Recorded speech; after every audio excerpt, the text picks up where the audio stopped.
Today we're with the voice of Los Angeles, Garth Trinidad.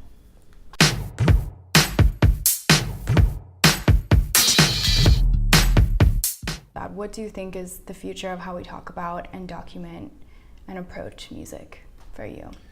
When you take away, the sort of marketing promotional vehicle that it's become in, putting genres in boxes in order to sell something. When you take all that away and you look at the broader, spectrum, the bigger picture for, independent music and different genres, there's so much more of like a coming together and a cross-pollinated pool of influence. People are just pulling and grabbing and using and being inspired by all these different things because of the kind of access that everybody has now in a way they didn't have before. I think it's a really interesting time for music. Without what the handful of major labels are trying to accomplish, along with the big brands and what they do with music. I don't really look at a lot of that stuff as music. It's a tool to promote a product. It's like a soundtrack to lifestyle. One thing I've been doing lately when I'm interviewing musicians is asking them to describe their approach to music, not using genre, using texture, color, temperature, animals, food, smells, anything but genre. Yeah. So I want to ask you, when you paint, when you're doing music, can you describe, not using genre, your approach, your style? Certainly. Fantastic.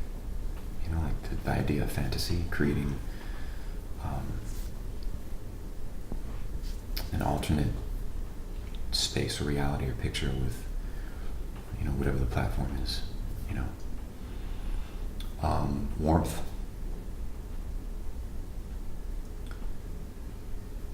tension, and bliss, I think. Yeah. Handful of words. Does that work? Absolutely. It kind of builds this environment around you when someone approaches music that way. I can almost smell and taste what you're describing, feel, And I think an extension of that is your literal, tangible environment. So I wanted to ask you, what is Los Angeles to you? How does it shape you? What does it mean to you? And just why LA? But why LA? LA has certainly shaped me in everything that it's gone through, its legacy, musically, visually, environmentally. West Coast hip hop culture, and then how it was influenced by LA street life. Thrasher magazine, the whole Dogtown thing. And then early hip hop was just like how I expelled my experience of Los Angeles. But you also grew up in skateboarding culture, right? So, how does that come into play for you, and how did that shape you, and what did you see as far as that? Because that was super counterculture. That wasn't maybe what it is now, right? It wasn't cool at the time. Well, it was maybe not in fashion. Mm-hmm. It was, but because it wasn't in fashion, that's why it was so cool. But I don't know, for me and my friends at the time, we weren't thinking about like what was cool or not cool. We just liked being on a skateboard. And so being a kid, you're inclined to be rebellious naturally because that's kind of like who you are at the time and what you're going through in this society that we live in.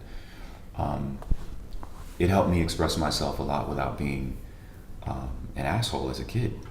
Like I think my parents would agree that I was a pretty decent kid. I might have that wrong, but I think I was a pretty good kid because I had like a platform like skating And I was a visual artist, so it inspired me to create things on my own. I actually started doing my own graphics on my own skateboards, like with acrylic paint. And I would get like a raw board and sand it down, and like it was just a way. It helped me be creative and expressive. And the music played a huge role in like how I developed eventually as a DJ. You know? Do you feel like, obviously you're an adult now, but do you feel? I don't know. I don't know. Sometimes I wonder about that. But I always wonder if people maintain that rebel, that radical inside of them, even as they develop into adults and kind of exist within the social sphere and continue. Do you feel like when you're playing music, when you're making art, when you're just walking around, that you still have that rebellious kid inside of you? Yeah, he's a jerk, and he gives me the evil eye whenever, like I'll either hear it could be anything, and that it's that voice that says, that's lame, that's lame as whack, like it's not working for us. He kind of controls me, actually. I think that's probably why I ended up doing what I do, and why I have passed up a great deal of opportunities in the industry, because that's that voice that won't let me sleep at night if I agree to do something that I know aesthetically won't work for the kid. It's like a spirit guide. It's like that gut feeling, like we are uncomfortable with this. Mm-hmm. This is not working. This is not you. That's the voice. This is not you. Could you have squashed that voice? I don't know. I mean, from personal experience, I never tried. I never wanted to. It's not something I ever felt the need to do. I like having that voice. I think it keeps me grounded and keeps me in touch with myself. Yeah. I mean, what's interesting about you is that you sort of straddle a lot of worlds. You have access to, I don't know what to call it, the mainstream, the bigger kinds of things, but you're also behind the scenes, and you are this kind of behind the scenes trendsetter, but also you're very known. I mean, what is that like to straddle many? You straddle so many worlds. You have so much access, but you can also step back and become the source. Yeah, I'm in the middle, right? Like there's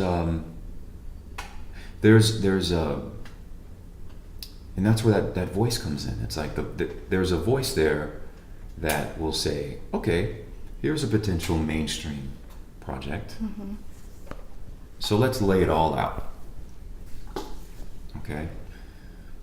If you start here, where could that potentially take you? And once you arrive, are you going to be regretful? Maybe that's my overthinking, but I think that has kept me very realistic about who I am, what I represent, and what I love. So, we keep kind of going back to the source, and I want to know, what was your earliest memory of music? Oh my goodness. I think it was 1982 when Tom Tom Club put out Genius of Love. So I'm 8 years old. 8 years old. I'm 8 years old at the time. I want to say we were like in Big Bear or something. We were in a parking lot of like a supermarket. And I remember like we were either going to the store or leaving the store, and I was outside of the car or venturing toward it or away from it. It was basically a parking lot. In this Trans Am, I think it was a Trans Am, it could have been a Convair, but I think it was a Trans Am.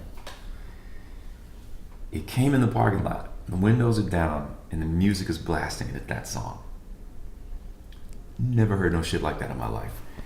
I stopped in my tracks, and I was like, what the fuck is this? It just was like, what? It took me to that place. That's one of those foundational moments for that voice, that kid voice.